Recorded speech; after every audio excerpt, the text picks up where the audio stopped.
Oração para dormir bem.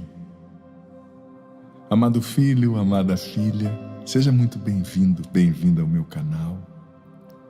Que Deus ilumine você, que Ele encha o seu coração, a sua mente de paz. Tenha certeza de que você não está só. Deus te ama e nele você terá toda a força para superar suas dificuldades, para descansar, se desligar e para começar um tempo novo na sua vida. Senhor nosso Deus, mais um dia chega ao fim. Nós te agradecemos, Senhor, pelas coisas que vivemos hoje, as coisas boas, as coisas difíceis.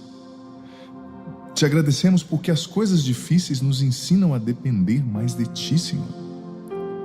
Senhor, nesse momento nós te entregamos de coração todas as dificuldades que estamos enfrentando, as preocupações, as conquistas, os motivos de alegria que vivemos hoje. Eu sei que o Senhor esteve comigo, esteve conosco até agora, Senhor. Venha acalmar, Senhor, a nossa mente, para que possamos dormir bem. Acalma nossa mente, Senhor, os nossos pensamentos, para que possamos dormir bem. Vem, Jesus, em Teu nome, retirando todo estado de alerta excessivo, todo excesso de cortisol, Senhor, na nossa corrente sanguínea. Vem equilibrando, Senhor, do ponto de vista hormonal, nosso cérebro, nossas emoções, nosso corpo. Vem retirar esse estado de alerta, essa resposta de luta ou fuga. Vem acalmar, Senhor, os nossos sentidos, os 5 sentidos. Vem acalmar nossa criatividade, nossa mente, nossas lembranças. Vem centrar o nosso coração em Ti, Jesus. Nós Te entregamos, Senhor, tudo o que vivemos nesse dia. Nós Te entregamos, Senhor, os nossos medos. Nós Te entregamos as dores do nosso coração. Te entregamos as nossas angústias, tudo que rouba a nossa paz. Venha acalma, Senhor, o nosso corpo, nosso coração acelerado. Acalma nossa mente, os pensamentos que estão vindo um atrás do outro. Tantos pensamentos de medo, Senhor. Tantos pensamentos catastróficos, negativos, medo da morte, pânico. Vem libertar nossa mente. Retira todo medo, ansiedade e angústia da nossa alma. E ajuda-nos a amar, Senhor, e a sempre perdoar aqueles que nos ofenderam neste dia. Nós Te entregamos, Senhor, as coisas que ficaram sem resolver. Nós Te entregamos os problemas não resolvidos desse dia, as contas que não conseguimos pagar, as palavras duras que nos disseram, que estão sangrando o nosso coração. Nós precisávamos ter dito algo e não dissemos, precisávamos ter perdoado e não perdoamos, precisávamos ter vencido algo e não vencemos. Tudo que está por terminar. Nós Te entregamos agora, Senhor, tudo que nos agita, esse pensamento fixo de que não vai dar certo, de que não vamos dormir, esse pensamento fixo de que não vai acontecer, que nós vamos mais uma vez passar uma noite em claro. Nós Te entregamos, vem e nos liberta, Jesus, porque nada é maior que o Teu nome, que o Teu poder. Vem e liberta, Senhor, aqueles que têm o coração atribulado. Dá-nos a graça de dormir em paz, mesmo com pendências, com coisas a resolver. Dá-nos a graça de nos desligar, Jesus. Nós Te entregamos todas as pendências, tudo que não fomos capazes de resolver. Entregamos isso a Ti, a oração que não conseguimos terminar, a tarefa que não conseguimos fazer, os exercícios que não fizemos. Nós perdoamos a nós mesmos por aquilo que nós não fizemos hoje. Nós perdoamos as pessoas e nós entregamos a Ti, Senhor, todo o nosso ser. Obrigado, Jesus, porque o Senhor cuida de nós. Obrigado porque, como diz o Salmo 122, quando estamos acordados ou dormindo, o Senhor é o nosso guarda. O Senhor não dorme, nem cochila, aquele que é o guarda de Israel. Obrigado, Deus. Tu és o nosso guarda. Tu és o nosso Deus, o nosso Rei, Senhor. A nossa vida, a nossa família estão seguras nas suas mãos. O nosso coração está seguro em suas mãos. O Senhor cuida de nós. A ti toda a glória, Senhor. A ti toda a honra. Levanto os meus olhos para os montes. De onde pode vir o meu socorro? O meu socorro vem do Senhor, que fez o céu e a terra. Ele não deixará vacilar o meu pé. Aquele que me guarda não dormirá. Ele não dormirá, nem se ausentará. Ele que é o guarda de Israel. O Senhor é que me guarda. O Senhor é uma sombra à minha direita. O sol não me fará mal durante o dia, nem a lua durante a noite. O Senhor me guardará de todo mal. Ele mesmo vai guardar a minha vida. O Senhor me guarda na entrada e na saída, desde agora e para sempre. Obrigado, Senhor, pelas palavras lindas desse Salmo 122, em algumas traduções, 121. Muito obrigado porque o Senhor nos guarda na partida e na chegada. O Senhor nos guarda de dia e de noite. Obrigado porque nós podemos dormir na sua paz. Amado filho, amada filha, eu convido você, se isso é possível, feche os seus olhos por um minuto, por um momento. Feche os seus olhos. E eu quero convidar você agora a respirar fundo. Você vai inspirar contando até 4 e vai expirar contando até 6. 3 vezes consecutivas. Façamos juntos. Inspirando. 1, 2, 3, 4. Expirando. 1, 2, 3, 4, 5, 6. Mais uma vez, inspirando. 1, 2, 3, 4. Expirando. 1, 2, 3, 4, 5, 6. Inspirando. 1, 2, 3, 4. Expirando. 1, 2, 3, 4, 5, 6. Acalma o seu coração. Eu convido você com seus olhos fechados a viver uma dinâmica de oração comigo. Você vai fechar os seus olhos e você vai se imaginar agora no colo de Jesus. Sim, Jesus está com aquela roupa branca, linda, uma túnica que vai até os pés, branca, resplandecente. Aquele seu cabelo tão lindo, sua barba, o seu olhar. Vem uma paz no olhar da presença de Jesus, um conforto, uma segurança. E você está agora deitado no colo dele. Você também está com uma túnica branca. A sua expressão é de muita paz, de muita serenidade, de muita confiança, de muita alegria. Você está no colo de Jesus. E você vai respirando bem fundo.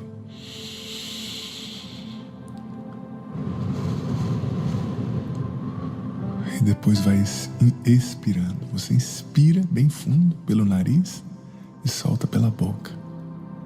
Sem pressa, sem preocupação. Você está no colo de Jesus e você sente uma alegria tão grande. Você sente uma segurança.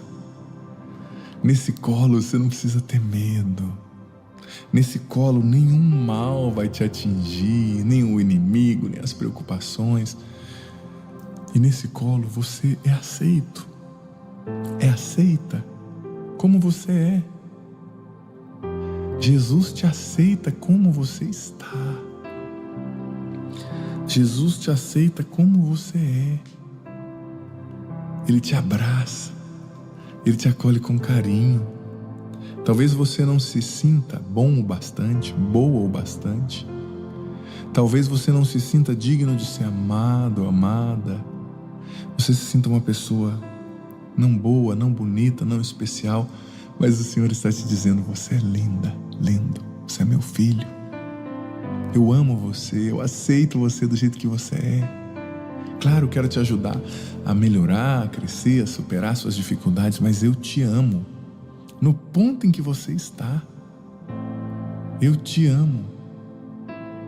No ponto em que você está, eu sou o teu Senhor, o teu Deus, o teu Pai, o teu Salvador. Sente a segurança que vem desses braços fortes de Jesus. Sinta a paz que vem dessa presença. Sinta a alegria. Você não está só. Talvez você venha se sentindo sozinho, sozinha por tanto tempo. É uma solidão que dói. Mas o Senhor agora está preenchendo essa solidão com o amor dEle, com a presença dEle. E você vai sentindo agora uma paz na sua mente, no seu coração, uma quietude. Continue respirando pelo nariz, profundamente soltando pela boca. Você vai sentindo que seus olhos estão ficando pesados. Você está sentindo, você vai sentindo que independente das coisas que ficaram sem serem resolvidas, pendentes, tudo está nas mãos de Jesus. Que Ele cuida de você, da sua família, que você não precisa se preocupar. E agora você vai entregando. Você vai entregando o seu corpo. Vai soltando assim os seus ombros, seus braços, que talvez estavam tensos, armados para cima. Vai soltando seus braços, seus ombros. Vá tirando toda a tensão do pescoço, da nuca, do ombro. Vá aliviando a tensão que tinha nos braços, nas mãos. Vá soltando tudo isso, deixando cair. Vá soltando a tensão que tinha no abdômen, na barriga, no peito, nas costas, na coluna lombar. Vai soltando essa tensão que existia nos seus quadris, na bacia, nas pernas, no joelho. Vai soltando, entregando o seu corpo nos pés de Jesus, nos ombros, nos braços, no colo de Jesus, aos pés dele, no colo dele. Entrega o seu ser. Vai entregando também a sua mente, seus pensamentos, suas lembranças. Vai entregando suas preocupações. Ele te ama. Tudo está tranquilo, tudo está em paz. Você não está atrasado para nada, atrasada. Somente entrega o seu coração, o seu ser, nesse descanso profundo. Vem Espírito Santo agora sobre essa pessoa, batizando-a, enchendo-a, destensionando-a. Faça com que esse filho, essa filha tenha agora um descanso profundo, uma paz. Batiza essa pessoa, Espírito Santo, vem sobre ela. Dê a graça a ela agora do repouso no Espírito, em nome de Jesus.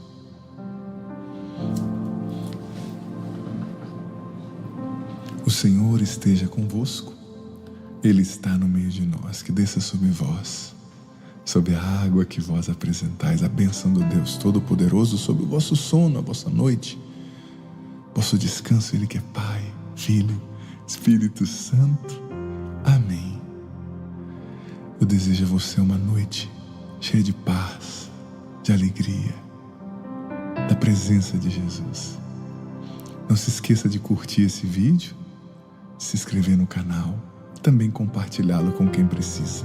Deus o abençoe. Deus a abençoe.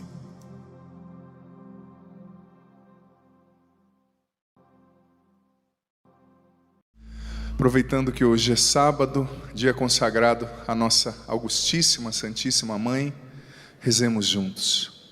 Ó minha Senhora, ó minha Mãe, eu me ofereço todo a vós, e em prova da minha devoção para convosco, eu vos consagro neste dia os meus olhos, os meus ouvidos, a minha boca e o meu coração, inteiramente todo o meu ser, porque assim sou vosso, ó incomparável Mãe, guardai-me, defendei-me, como coisa e propriedade vossa.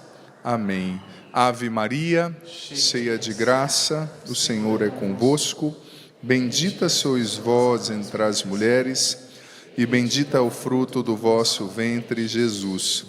Santa Maria, Mãe de Deus, rogai por nós, pecadores, agora e na hora de nossa morte. Uma salva de palmas a Nossa Senhora, que o Papa São João Paulo II chamava de a estrela da evangelização. Podemos nos sentar, queridos irmãos e irmãs. Que alegria poder receber cada um de vocês aqui. Quero desejar um ótimo dia a quem está presente aqui no rincão do meu Senhor. Olha, o rincão está ficando pequeno, hein? Que bênção. Isso é bom sinal. Um ótimo dia também a você, querido filho, querida filha, que nos acompanha pelo Sistema Canção Nova de Comunicação, TV, Rádio, Internet. Que Deus ilumine e abençoe você nesse sábado. É muito bom ter você conosco. E eu convido você, desafio você a permanecer com a gente ao longo de toda essa pregação, ao longo de toda essa partilha da palavra, porque eu tenho certeza que Deus quer falar muito ao seu coração. É você mesmo. Permaneça com a gente. Você não vai se arrepender. Deus vai te surpreender nesse momento de reflexão. Queridos irmãos e irmãs, o meu coração está muito feliz nessa manhã, nesse acampamento. E eu tenho certeza que o Padre Jonas lá no céu, o coração dele está exultando de alegria pela... Pode aplaudir, pode aplaudir. Agora que eu vou completar a sentença, você aplaude também no final. O coração do Padre Jonas está exultando de alegria pela presença da Emir Nogueira, da comunidade Shalom aqui. Uma salva de palmas. Porque nós da Canção Nova sabemos do amor do coração do Padre Jonas, né, pela comunidade Shalom, pelo Moisés, pela Emir, pela história que eles têm junto. E sabemos também do amor da Shalom, da comunidade Shalom, pelo Padre Jonas, pela Canção Nova. O Moisés teve a graça de pregar, nós tivemos a graça, melhor dizendo, de ter o Moisés pregando a nosso retiro na Assembleia Geral. Como membro da Assembleia eu estive presente também, ali nós elegemos o nosso novo presidente. E foi de fato um derramamento da graça de Deus para nós, membros da Assembleia Geral da Canção Nova, a presença do Moisés e hoje também a presença da Emir. Então Deus abençoe. Obrigado mesmo pela presença. E ainda mais a Emir falando de um tema, né, no qual ela já formou tantas gerações, né, que é sobre cura interior. Então para nós da Canção Nova, para mim como sacerdote também, que fala sobre esse tema, que reza sobre esse tema, é um presente esse momento. Eu tenho certeza, amado filho, amada filha, você aqui, você em casa, que Deus já está fazendo muito no seu coração.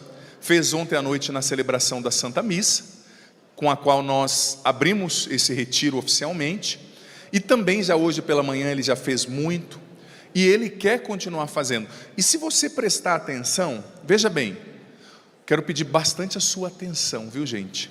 Como dizia um padre amigo meu, onde tem multidão, muita gente, tem confusão, né? Então vamos calmar o nosso coração para a gente ouvir com exatidão a palavra de Deus. Se você prestar atenção, você vai perceber que existe um itinerário que a graça de Deus realiza nos corações. Mas Santo Agostinho falava disso, né? Deus tem um jeito, uma pedagogia de trabalhar nos corações de maneira geral, mas essa pedagogia também é personificada. Ele trabalha em cada coração de uma maneira única, de uma maneira singular, de uma maneira ímpar. Então, no processo de cura interior, muitas pessoas me perguntam assim: Padre Adriano Zandoná, o que eu tenho que fazer? Na grande maioria das coisas eu respondo: o que você não tem que fazer. Porque viver a cura interior não é que seja um processo passivo, não. Você também tem a sua parte, mas a maior parte é a de Deus. E a nossa parte, muitas vezes, é entender a pedagogia através da qual o Espírito Santo nos insere no processo de cura. A pedagogia que Deus usa para nos curar e para nos conduzir. Então, o processo de cura interior, para que ele seja eficaz, eu preciso aprender a colaborar com a graça de Deus. Não é o que eu tenho que fazer, é o que eu tenho que deixar Deus fazer. Muitas pessoas me perguntam: Padre, o que eu tenho que fazer para ser curado? Eu falo: olha, pouca coisa, mas você tem que deixar Deus fazer muito. Por quê? Porque Deus tem uma pedagogia para cada um jeito de trabalhar nas almas e nos corações. Acabei de vir do confessionário, estou atendendo confissão desde 8h30. Depois de umas 2 horas atendendo confissão, assim, o padre sai chamando Jesus de Genésio, né? Você já olha, o cachorro olhou para mim lá fora, eu já falei: eu te absolvo, né? Não, desculpa, você não. Você fica muito tempo ouvindo, mas é tão bonito atender as confissões. Por quê? Porque você vê, claro que o padre não pode falar de coisas de fora íntimo, mas você vê que os pecados não são os mesmos. Por exemplo, uma pessoa que tem um temperamento colérico, os pecados dela sempre estão ligados à ira, sempre estão ligados à impaciência. A pessoa que tem um temperamento mais melancólico, estão ligados à desesperança, estão ligados àquela ruminação negativa. O temperamento sanguíneo, eu escrevi isso no meu último livro, A Libertação da Mente Ansiosa, no qual eu discorri muito sobre os 4 temperamentos associados ao nosso comportamento, à ansiedade, ao jeito como a gente administra a nossa vida, nossos comportamentos, nossos relacionamentos. O sanguíneo, os pecados dele estão, na grande maioria das vezes, associados à sensualidade, à inconstância, à impulsividade. O fleumático, à inércia, né? A preguiça e a passividade excessiva. Então, para dizer que a gente peca de uma maneira única e Deus trabalha na nossa alma de uma maneira única. Uma pessoa com temperamento colérico, que é mais prática, a cura muitas vezes para ela não vai vir naquele momento de oração que ela arrepia e sente, e vai lá na terceira, na profundidade da alma, e revive aquele momento que ela viveu com 3 anos de idade, quando não deram o sorvete que ela queria de limão. Então, né? Eu sofri muito, padre, cresci com a cara de picolé, o nariz de picolé mesmo, né? Grande que dá medo. Não, o colérico, às vezes Deus vai curá-lo na prática. Por exemplo, ele foi ferido com o pai, Deus vai colocar ele trabalhando ou servindo na paróquia com um padre mais velho, que lembra o pai, que tem o jeito do pai, e ali ele vai aprender a lidar com aquele padre, e na prática, na experiência do dia a dia, como dizia, né, o padre Jonas, na oficina da vida, lidando com o padre, lembrando do pai, ficando com raiva do padre, porque projeta inconscientemente o pai que não está ali, naquele padre que está reagindo e agindo daquela forma. Ali Deus vai trabalhar, e na prática ele vai ser curado. Então Deus tem uma pedagogia única, tem uma linha através da qual Ele trabalha a sua alma. Então cura interior tem a ver com isso. Não é o que eu vou fazer, mas é o que eu vou deixar Deus fazer. Porque muitas vezes, quem mais atrapalha o processo de cura interior não é nem o diabo. Tadinho, tem hora que o diabo ele fala assim: eu não fiz nada, você que estragou tudo, deixa eu quieto, né? Não que ele seja tadinho, né? Ele é um sem vergonha, cachorro, mas deixa ele para lá. Mas muitas vezes não é o diabo que atrapalha, sou eu que não entendi o que Deus está fazendo. Porque muitas vezes, por exemplo, uma pessoa que foi ferida nos seus relacionamentos, e a maioria das nossas feridas emocionais, elas têm a ver com a nossa relacionalidade, com os nossos relacionamentos, seja com o pai, com a mãe, com o esposo que foi embora, com o filho. A pessoa se fere nos relacionamentos e ela se fecha aos relacionamentos. Ela não quer se relacionar. Só que muitas vezes não, todas as vezes, Deus nos cura nos relacionamentos. Deus não vai te mandar para um eremitério para te curar, para você ficar sozinho, fechado numa caverna, como São Jerônimo e tantos outros eremitas fizeram ao longo da história do cristianismo. Deus vai te colocar no relacionamento com outras pessoas. Então você tem que entender o que Ele está fazendo, porque senão você se fecha, acha que está ajudando e está atrapalhando o itinerário da graça de Deus na sua alma. Entendeu, sim ou não? Olha para quem está do seu lado e pergunta assim: você entendeu o que é que o padre desenha? Só para ver se está todo mundo acordado, viu, gente? Essas perguntas é só para ver se está todo mundo acordado, atento. Pega a sua Bíblia, João capítulo 10, versículo 10. Atenção aqui.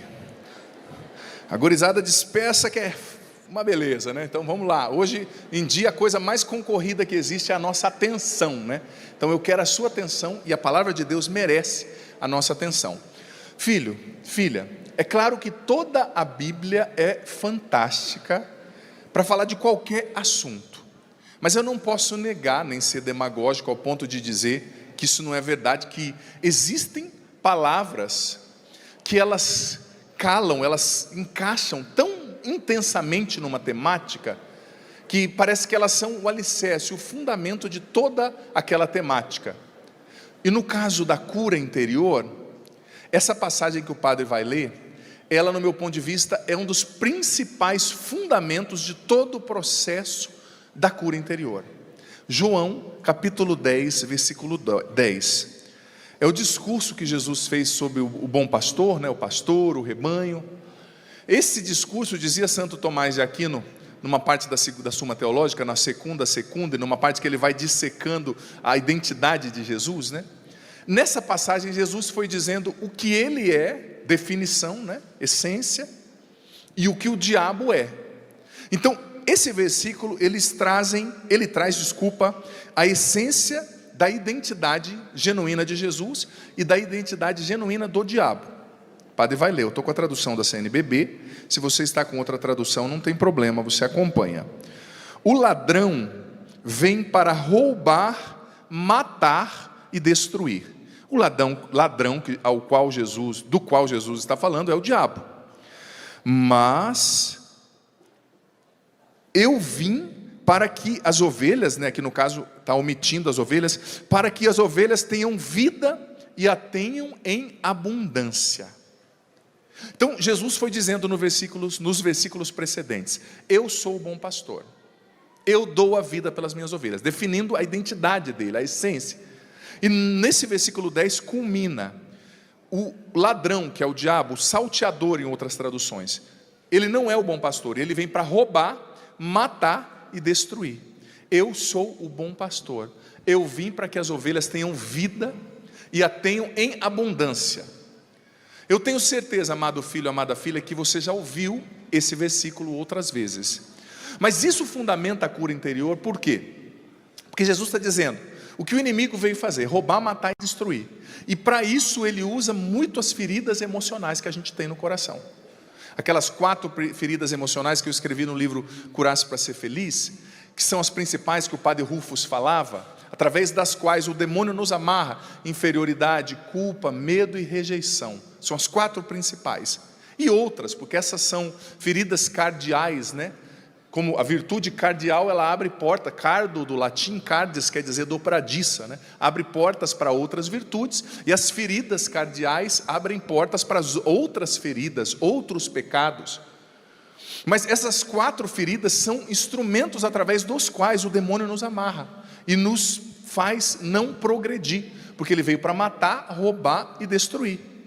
O demônio, ele não quer que você progrida em nenhuma área da sua vida, nem intelectual, nem relacional, nos seus relacionamentos, nem profissional, e sobretudo não na área espiritual.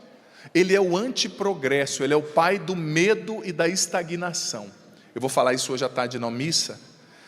O medo nos rouba a capacidade de reagir, de conquistar, ele vai te amarrando. E como eu disse ontem, por trás de toda ferida emocional tem uma mentira do demônio que fundamenta essa mentira. Ontem eu falei na missa, você se recorda, você aqui, você em casa, da ferida emocional da rejeição. Por trás da ferida emocional da rejeição existe uma falácia, um sofisma, uma mentira do demônio. Qual é? Eu não sou amado, ninguém se importa comigo, a minha vida não vale a pena. É uma mentira. Porque eu dizia na missa ontem e repito, se Deus se fez homem e derramou cada gota do sangue dele por amor a você, para mostrar que você é digno, para te redimir, quem é o diabo ou quem é você para falar que você não é amado? Isso é um pecado de altivez e de orgulho, quando você acredita nessa mentira. Porque se Deus se fez homem e morreu para mostrar que Ele te ama, como eu e você podemos acreditar nessa mentira? Mas ela fundamenta a ferida emocional da rejeição. Por trás de toda ferida emocional, de toda ferida espiritual na alma, existe uma mentira do diabo. Só que o contrário que a passagem trouxe é verdadeira. Eu vim para que as ovelhas tenham vida, e vida em abundância. Tem muita gente que usa esse versículo para pregar sobre teologia da prosperidade por aí, alta performance, você consegue. Só que não é bem assim. Quando Jesus disse, claro, não é que Deus não quer que a gente progrida, tá, gente? Ele quer. Mas vamos entender bem o que esse versículo quer dizer. Porque o original do grego dizia assim: vida em abundância, zoen perisson. Zoen vem da palavra zoé. Porque no grego antigo com o qual a Bíblia foi escrito, existiam duas palavras para designar vida. Bios, que é a primeira palavra, e a segunda era zoé. Jesus usou a palavra zoé. A palavra bios significa vida física. Daí vem a palavra biologia, não é? Estudo da vida, né, do ecossistema, bioma. Muitas palavras do português vêm do grego. Bios é a vida física, mas Jesus disse zoen perisson. É zoé. A zoé significava a vida espiritual, a vida divina.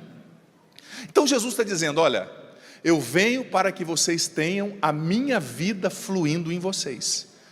Porque zoé, no caso de Deus falando, Ele está dizendo, eu quero que vocês tenham, eu vim, não para que vocês tenham uma vida somente com muito dinheiro. É bom sim, Santa Teresa dizia, né? Eu com Jesus sou uma benção, mas eu com Jesus e com dinheiro ninguém me segura, né?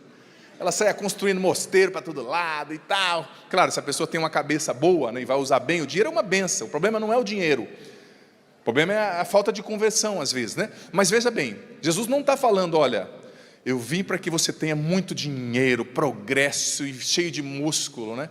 Que nem vocês aqui, olha quem está do seu lado, como é musculosa essa pessoa. Tem uns aí que o músculo único que está crescendo é o pânceps, né?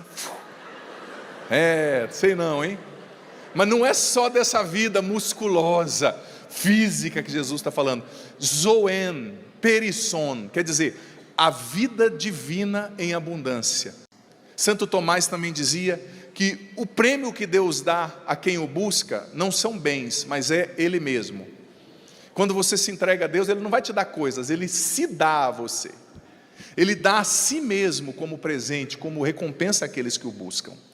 Então Jesus está dizendo, eu vim para que vocês tenham a minha vida divina fluindo em vocês. Fluindo, fluindo, fluindo. Mas veja bem, quando você já viu, por exemplo, um córrego? Aqui em Minas Gerais, que está pertinho, não é córrego, é córrego, né? Quem aqui já viu um córrego? Levanta a mão. Ou um córrego, ou um riozinho, né? Eu morei muito tempo em São Paulo, né, meu?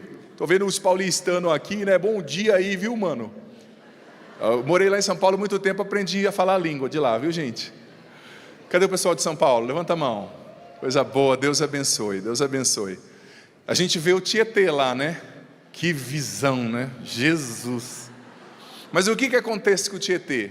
Eu estava esses dias lá perto de Jaú, de Bauru, e vi o Tietê lá. Gente, o Tietê lá é lindo. Dá vontade de nadar. Dizem que eles pescam lá. Eu não sei se eu teria coragem, como eu morei muito tempo em São Paulo e vi o Tietê de São Paulo, de comer os peixes de lá, né? Mas a gurizada lá come, o pessoal come os peixes, desculpa, de lá. Estou lembrando a passagem dos pães e peixes. Mas o Tietê muitas vezes ele não flui. Por quê? É tanto entulho, é tanta sujeira. Um córrego, ele tende a fluir, a correr, né? Sobretudo se é água corrente, se não é uma represa ali, manufaturada, né? Feita pela mão humana, o córrego tende a fluir, a correr. Mas se existe muito entulho no córrego, o que vai acontecer? A correnteza vai ficar represada. Se existe muita sujeira, como a gente vê lá no Tietê em São Paulo, o que vai acontecer? Você vê alguma correnteza lá no Tietê? Não tem vida o Tietê, infelizmente, né? Uma vergonha para o nosso país. Cidade mais importante do país, né? Com um rio podre, mas é a nossa realidade. Mas por que eu estou falando disso? Que o problema maior não é o Tietê, nem um córrego cheio de entulho. O problema maior é que muitas vezes o meu e o seu coração está cheio de entulho, do pecado, das feridas, e essa vida de Jesus não pode fluir em nós, não consegue fluir em nós. Esse é o maior problema, esse é o grande problema, porque veja bem, Jesus disse: Zoen Perizon, é a minha vida divina, abundante, que vai fluir em você. Mas é aí que a cura interior muitas vezes não acontece na nossa vida. Porque eu lembro que eu aprendi isso com o padre Rufus, eu lembro como se fosse hoje. Eu tinha 3 meses de padre, aí a Luzia Santiago, a nossa cofundadora, eu acho que isso deve ser coisa de cofundadora, viu, Emir? Me chamou assim e falou assim: olha, padre, o padre Rufo, sabe aquele exorcista que está vindo aí? Sei, Lu, então você vai pregar com ele. Eu tinha 3 meses de padre, eu falei: legal, né? Saí assim, a minha perna estava assim, ó. Eu disse: não, tranquilo, você está tudo bem, filho? Eu falei: tô bem. Eu sou da tique nervoso, né? Mas foi bom, foi muito bom, porque assim, como diz o outro, você quando cai na água, você nada ou morre afogado, né? Graças a Deus eu nadei. E eu lembro que foi uma das melhores coisas que aconteceu na minha vida. Isso há quase 12 anos atrás. Eu vou completar 12 anos de padre mês que vem. Mas foi a melhor coisa, porque eu ouvi o padre Rufus dizendo coisas que me marcaram profundamente. Aquele grande exorcista, que Deus o tenha, né? E o padre Rufus disse uma seguinte coisa nas pregações, e ali embaixo, quem via os padres que ficavam ali com ele, às vezes andando debaixo do palco. Nossa, se eu te falar o que eu vi ali debaixo do palco, você não dorme à noite, mas deixa para lá. Imagina, um encontro de exorcismo, né? Casos muito pesados, difíceis. E o padre Rufo sempre dizia: não existe nenhuma libertação que possa acontecer sem cura interior. Nenhuma. E também ele disse: para a cura interior acontecer, é preciso que nós retiremos os impedimentos. Ou seja, o entulho que não deixa o rio fluir. Então, o tema dessa pregação é precisamente esse: a necessidade, amado filho, amada filha, que nós temos de tirar os impedimentos. Por quê? Porque essa parte, preste atenção, Deus não vai fazer. Deus, Ele derrama graça, Ele derrama unção, Ele age com a sua peculiaridade na nossa alma, com o itinerário da sua graça, mas Ele não vai fazer o que você tem que fazer. Eu vou usar uma analogia que é bem própria para isso. Imagine se você estivesse pedindo: Senhor, minha alma está ressequida, eu estou ressequido, eu preciso de água, derrama sua chuva sobre mim, Deus. Aí a hora que Deus derramasse a chuva, você saísse com um guarda-chuva assim de uns 2 metros. Obrigado, Senhor, obrigado, eu estou vendo a água, mas a água era para te tocar, mas você está com o guarda-chuva aberto. Se você não fechar o guarda-chuva, a água não vai te alcançar, ela não vai conseguir te lavar. Então aqui entra a possibilidade, a necessidade de retirarmos os impedimentos. Eu separei aqui 7 principais impedimentos para que a cura interior aconteça na nossa vida. Ou seja, 7 principais entulhos que não deixam a vida divina fluir. Porque você imagina, se a vida divina, se a vida em abundância flui através de você, quem que vai poder te impedir de ser curado? Ninguém pode te impedir de ser curado, se você permite que essa vida divina flua em você e através de você. Então veja bem, 7 impedimentos. E eu quero começar dizendo que o principal impedimento para a cura interior acontecer, principal entulho que barra o fluir da graça de Deus, são os pecados mortais não confessados. São os pecados mortais não confessados. Se você tem pecado mortal não confessado, você está com o guarda-chuva aberto, meu filho. Padre, mas Deus não me cura, Ele está mandando toneladas de água para você, mas você está com um guarda-chuva de zinco, você está com um guarda-chuva de bronze. É preciso que nós busquemos a confissão. Você em casa também, saiba disso. Mas não é qualquer confissão, é uma boa confissão. Porque veja bem, o diabo, ele nem liga da gente confessar, mas ele quer que a gente confesse mal, para a gente não ser perdoado e não ser liberto. O catecismo nos ensina que a confissão é um sacramento de cura. O catecismo, que é a doutrina oficial, a síntese da doutrina oficial da igreja, nos ensina que a confissão é um sacramento de cura. E claro, muitas vezes eu estou na confissão, eu vejo que a pessoa está meio perdida, né? E graças a Deus aqui na Canção Nova tem aquele murinho, é um muro e uma telinha para você não ver o confessor. Eu acho isso lindo, lindo. Sabe por quê? Porque quando a pessoa chega ali, ela não está vendo o rosto do padre, ela entende que ela está diante de Deus, não diante de um ser humano, somente, né? Claro, um ser humano diferenciado, ungido, mas ela ajuda na contrição, né? E eu vejo que a pessoa está perdida, eu vou fazendo perguntas. Então, tem ido à missa? Então, como que é? Você é casada? Como que está o relacionamento com o marido? Como que está a sua vida de oração? Por quê? Porque o inimigo muitas vezes, ele quer que você se confesse mal. Ele não liga de você se confessar, mas ele quer que você se confesse mal. E hoje, nesse mundo, como dizia Bento XVI, saudoso, nós vivemos a ditadura do relativismo, né? E as pessoas chegam na confissão e dizem assim: olha, padre, eu fico doido, gente. Tem hora que dá vontade de dar uma bênção assim fechada, com a mão assim fechada, bem no meio da testa. Deus te abençoe, meu filho, né? Porque a pessoa chega assim e fala: padre, olha, eu adulterei, eu roubei, né? Eu atropelei uma pessoa e matei, mas eu não quero dizer isso não. O que eu sinto incomodado, sabe, é que eu falei mal da minha vizinha. O que você sente incomodada? Então, o seu sentimento é o critério de verdade, não é mais a Bíblia e a lei de Deus? Mas as pessoas, elas estão tão cheias de si, é o que eu sinto, é o que eu acho. Me perdoe, o que você acha, o que você sente diante de Deus, o que eu acho, o que eu sinto diante de Deus, não é nada, não é nada. Mas é o que eu sinto, sabe, padre, eu matei sim, que tem um amarrado para amanhã, mas isso não incomoda. Incomoda que eu roubei a xícara de café da minha avó, né? Com o símbolo do Corinthians ainda, vai trazer contaminação, hein? Brincadeira, os corintianos não joguem pedras, brincadeira. Mas é que eu não sinto, não é o que você sente, é o que está na lei de Deus, são os mandamentos que tem que ser o critério para a sua confissão. Tem que ser uma confissão bem feita, uma confissão com contrição. Ai, padre, é que eu cometi pecado há 20 anos atrás, hoje eu me converti, mas você já confessou? Não. Então a corrente que te liga com o diabo ainda está agindo, ainda está funcionando, e você está amarrado a ele, porque você ainda não confessou. Faça um bom exame de consciência, uma boa confissão. Uma boa confissão. Eu vou confessar só se for na Canção Nova. Talvez não dá para você confessar aqui, porque muitas pessoas, mas não importa o padre com quem você se confesse, o que importa é você receber a absolvição e ter perdoados os seus pecados. E veja bem, confissão, gente, não é terapia, não é para você contar a história, conta só o seu pecado, recebe a absolvição, ponto. Aí se você quiser conversar com o padre, você marca um outro dia com ele, uma direção espiritual. Confissão não é direção espiritual. Padre, eu não posso me confessar, vamos supor que você esteja dizendo, por causa de uma condição que eu vivo como segunda união. Você está privado de um sacramento, mas mesmo assim tem lugar para você na igreja. Você é convidado a pedir a Deus a graça de ter a contrição perfeita, pedir perdão ao Senhor, chorar esses pecados, se arrepender, clamar a misericórdia de Deus. Claro, não é um sacramento isso, não é como um sacramento, óbvio, mas é a contrição do seu coração, porque a sua situação te impede por algum motivo que eu desconheço, esse arrependimento. Mas se você pode confessar, tem que confessar.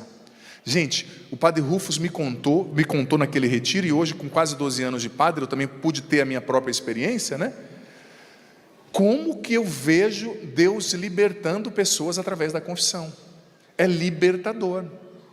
Ai, padre, eu não gosto de ficar contando meu pecado para um outro homem. Sabe o nome disso? Orgulho. Outro pecado para você confessar. Não tem nada a ver com você ser muito inteligente, muito espiritual. É orgulho da sua parte. Ai, padre, eu confesso direto com Deus. Então por que Jesus disse para os apóstolos em João 20, 23, de quem vocês perdoarem os pecados serão perdoados, de quem vocês não perdoarem não serão perdoados? Jesus deu aos apóstolos essa autoridade, e a nós, os bispos sucessores dos apóstolos, e nós, padres, colaboradores diretos dos bispos. Então, o primeiro impedimento a ser retirado, a falta de confissão dos pecados mortais. Segundo impedimento a ser confessado.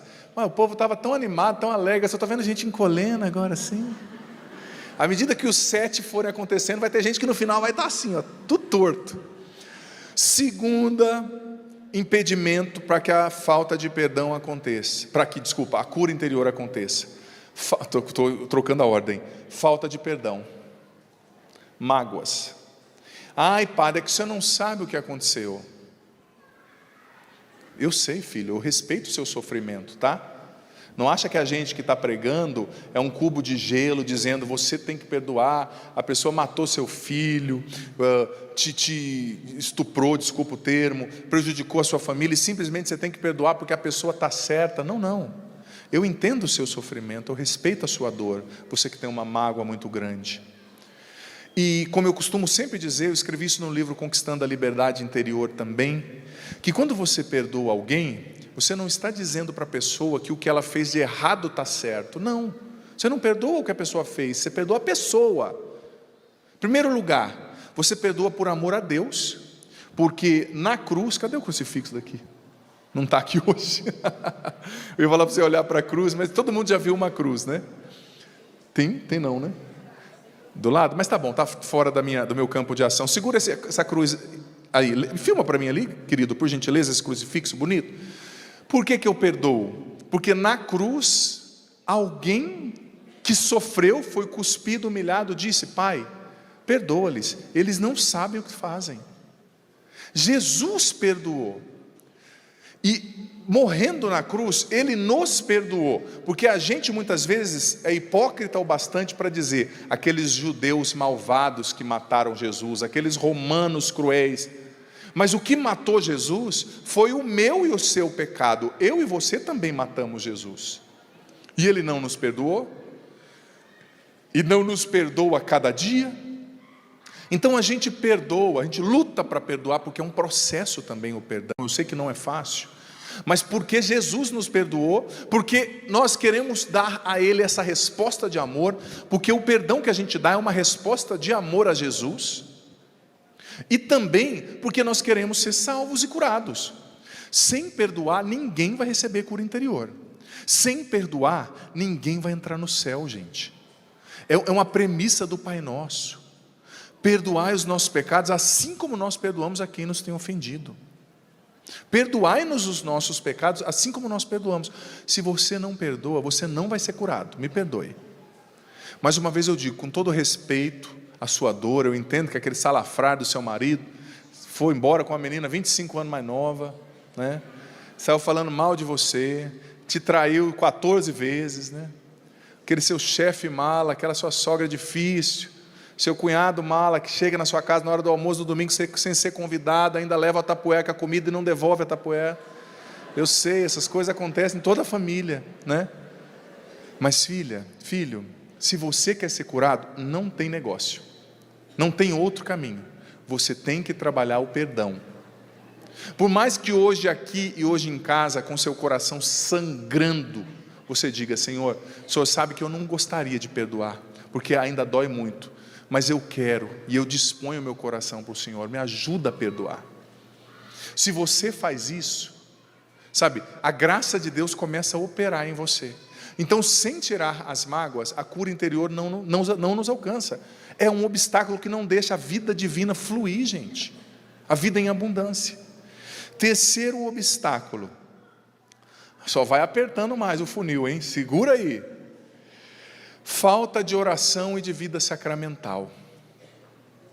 Quem não reza e não tem vida sacramental não vai ter cura interior e não vai ter libertação. Ou você acha que é uma mágica, né? Você vem aqui, aí chega um padre falando grosso, põe a mão na sua cabeça no final da missa, tira todos os diabinhos, um por um, eles saem em fila indiana assim atrás, e você sai novo, e nunca mais reza, e nunca mais volta, e daqui 2 anos volta aqui de novo para ser liberto de novo. Não é assim.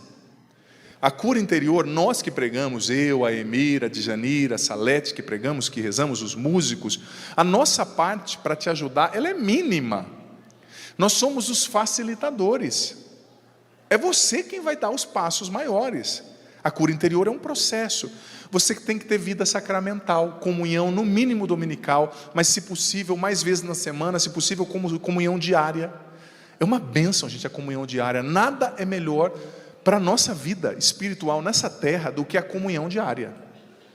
Me perdoe, é Deus entrando em você todos os dias, se misturando com você, com o seu sistema linfático, nervoso, venoso, com as vias aéreas, com tudo que compõe o sistema límbico do seu corpo. Deus permeia tudo isso, se mistura com tudo isso na comunhão, desculpa. Então é preciso viver uma vida sacramental, comungando, confessando. Nós na Canção Nova confessamos mensalmente. E eu vou ser sincero, eu acho que eu vou ter que diminuir o espaço, porque Jesus, João Paulo II, que é santo, confessava toda semana. Ai, padre, mas vocês são padres, vocês são de Deus. Quanto mais perto da luz você está, mais você vê a sujeira que está dentro de você, que está na sua roupa, que está perto de você, que está na sua mão, né? Então, confessar, comungar, honrar o batismo, vida sacramental é viver os compromissos do batismo, é viver os compromissos do sacramento do matrimônio que você contraiu com a sua esposa, sendo fiel com seu esposo. É, no meu caso, viver os compromissos do sacramento da ordem, é ter vida de oração, o terço todo dia, se possível o rosário. Ai, padre, eu só vou rezar. Para de ser dramático, o dia tem 24 horas, um terço é 22 minutos. Você vai morrer se rezar um terço todo dia? Agora as 5 horas que você fica no WhatsApp aí, né? Fica nos outros aplicativos, vendo o que não deve, é questão de prioridade. Então, é preciso tirar a falta de oração de vida sacramental, que é um obstáculo. Quarto obstáculo, eu acho que isso justamente. Quarto ou quinto? Eu estou confuso agora. Gostei de ver, hein? Todo mundo atento. Quarto obstáculo, a falta de consciência de si e das próprias feridas. Falta de consciência de si e das próprias feridas.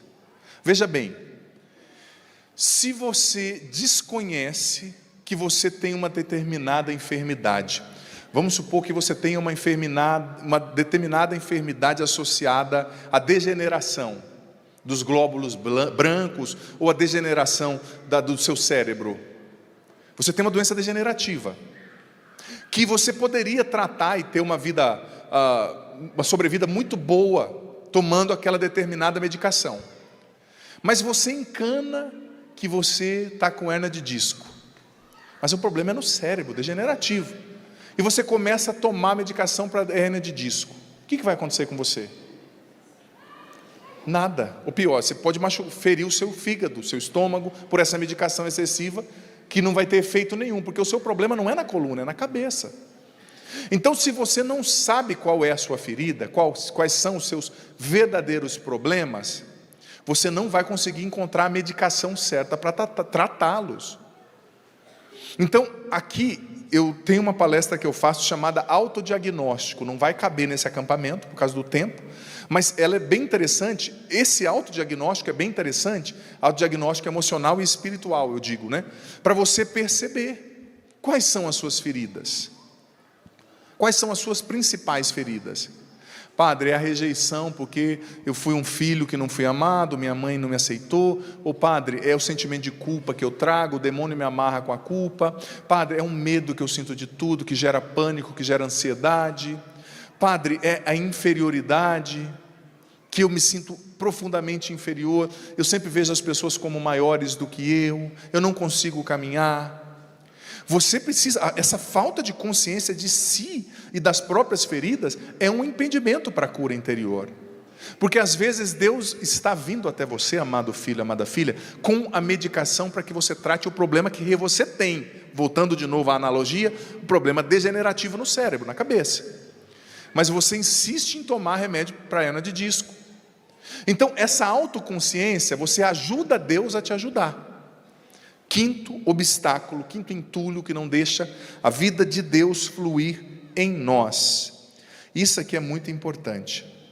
A mentalidade mundana, a falta de uma sincera conversão, a falta de uma busca de santidade, o não levar Deus a sério, sabe? A vivência de valores contrários ao Evangelho. Outra coisa que eu aprendi com o Padre Rufus, que eu nunca mais me esqueci: não existe cura sem conversão. Como é que você vai pedir a Deus a cura, se você não está andando com Ele, se você não está pensando com Ele, como Ele, se você não está deixando conduzir você? Então, a mentalidade mundana, ela é um obstáculo para a cura acontecer. Por quê? Porque apesar de eu vestir uma roupa religiosa, eu estou vestindo uma roupa religiosa, o meu clésima romano, a roupa de padre, mas é bonito isso, claro, é um sinal, mas eu não posso só vestir, dizia a mãe de Dom Bosco, né, que o que faz o monge não é o hábito, é a virtude, né? Não adianta eu usar uma roupa cristã externa e ter uma mentalidade pagã. Quanta gente na igreja, me perdoe, com as roupas brancas de batizado, mas com a alma suja pelo pecado, pela mentalidade do mundo, pelas ideologias desse mundo, contrárias ao Evangelho, porque, me perdoe, não lê a Bíblia, mas sabe a novela de cor, não lê a Bíblia, mas já esgotou as séries do Netflix, não lê a Bíblia, mas vê 15 podcasts por dia, e depois vai dormir e fala: padre, eu não sei porque eu fico ansioso, né? Não sei. Outra pessoa que dá vontade de dar uma benção com a mão fechada, bem no nariz, né? Aí a pessoa já repousa no espírito, né? Não é no espírito, não, é na carne mesmo, né? Essa mentalidade mundana, esse pensar, porque imagina, você está pedindo para Deus te curar, mas você está pensando do jeito do diabo. Desculpa a sinceridade. Como é que Deus vai ter espaço para trabalhar? Então, a quinta realidade que nós precisamos tirar, o obstáculo, é a mentalidade mundana, é a falta de uma sincera conversão, é uma não busca de santidade, um não levar Deus a sério. Sexta realidade que nós precisamos tirar, sexto obstáculo, para que a graça de Deus, a cura interior, nos alcance: a autopiedade e o vitimismo. Gente, nada impede mais uma pessoa de ser curada do que o bendito do vitimismo. Você conhece alguém vitimista, sim ou não? A pessoa vitimista, a pessoa às vezes, olha, tem gente que você pergunta por educação: oi, tudo bem? Nossa, que arrependimento depois. Que arrependimento, né? Não, padre, não está bem, né? Dor na coluna, na nuca, no pescoço, no nariz, problema emocional na minha sobrancelha, né? Meu bigode está depressivo hoje. E assim vai a pessoa, sabe? Presa, sou uma vítima, todo mundo me feriu, padre. Esse dia uma pessoa me falou, né? Padre, todo mundo fica me olhando e lembrando o que eu fiz. Eu só falei para ela, falei: minha filha, depois que inventaram o celular e o WhatsApp, as pessoas não lembram de coisa que aconteceu meia hora atrás, porque está todo mundo ocupado, recebendo vídeo sem graça, né? E é o tio que mandou, tem que ir fazer bom dia, tio, né? Tal. Sabe, as pessoas têm mais o que fazer do que ficar olhando para você, o centro do universo, né? Todo mundo está me olhando: nossa, você é muito importante, né? Se fosse mais bonito, brincadeira. Às vezes você tem que dar um choque, né? Uma cutucada na pessoa para a pessoa acordar, né? Então, se você fosse mais bonito, filho, opa, você está falando isso, eu estou falando para você acordar infeliz, né? Todo mundo me critica, as pessoas têm mais o que fazer, todo mundo me vê, as pessoas não te veem não, tá? Você tem que assumir a sua vida e entender: eu não sou uma vítima. Você não é uma vítima. Ai, padre, eu fui isso, eu fui aquilo, fizeram isso comigo. Gente, você não tem noção do que um padre ouve.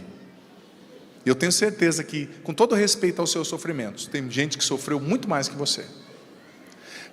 Quando eu lancei o livro Curar-se para Ser Feliz, no Osana Brasil de 2014, se eu não me engano, eu trouxe aqui o Carlos de Santos, um grande amigo, que o pai dele matou a mãe na frente dele e do irmão quando ele era criança. É a história dele. E o que você acha? Que ele se tornou um traficante? Não, um homem de Deus, um profissional bem sucedido numa grande multinacional em Santos, pregando, veio comigo dar o testemunho aqui, um homem inteligente, cheio do Espírito Santo. A história dele o definiu. Comparado a muitos dos nossos sofrimentos, ele sim teria desculpa para se sentir uma vítima. Teria, humanamente falando, né? Que ninguém tem. Mas ele deu a volta por cima. Então você não é vítima, eu não sou vítima. O vitimismo, a autopiedade, uma que elas geram a lamúria, né? A murmuração, que dizia o Padre Léo que a murmuração, a lamúria são uma oração de louvor ao demônio, porque você está sempre reclamando, você não está vendo o que Deus está fazendo de bom. O louvor faz você reconhecer os atos de Deus, agora a lamúria faz você ficar parado no que o inimigo está fazendo. Ai, não me veem, ai, não me amam, ai, ninguém me dá atenção. Meu amigo, constrói o seu caminho. Me perdoe, esses dias eu estava lendo um artigo bem interessante de um sociólogo dizendo, da geração nova, né? Ele falando assim, que alguém convenceu as novas gerações que eles nasceram com o mundo tendo uma dívida com eles. O mundo lhes deve algo. Então o mundo é mau, as pessoas são más. E esse sociólogo dizia, é ao contrário, eles que têm que construir algo nesse mundo. Eles que devem algo para essa vida, porque eles ganharam a vida de presente de Deus. E como dizia Dom Bosco, a minha vida é um presente de Deus, o que eu faço com ela é o presente que eu dou a Deus, né? Então você não é vítima. Esse vitimismo não deixa a cura interior acontecer em você, porque cura interior exige virtude da temperança, virtude cardeal da temperança, eu tomar posse da minha vida, eu catar o touro pelo chifre, eu fazer a minha parte.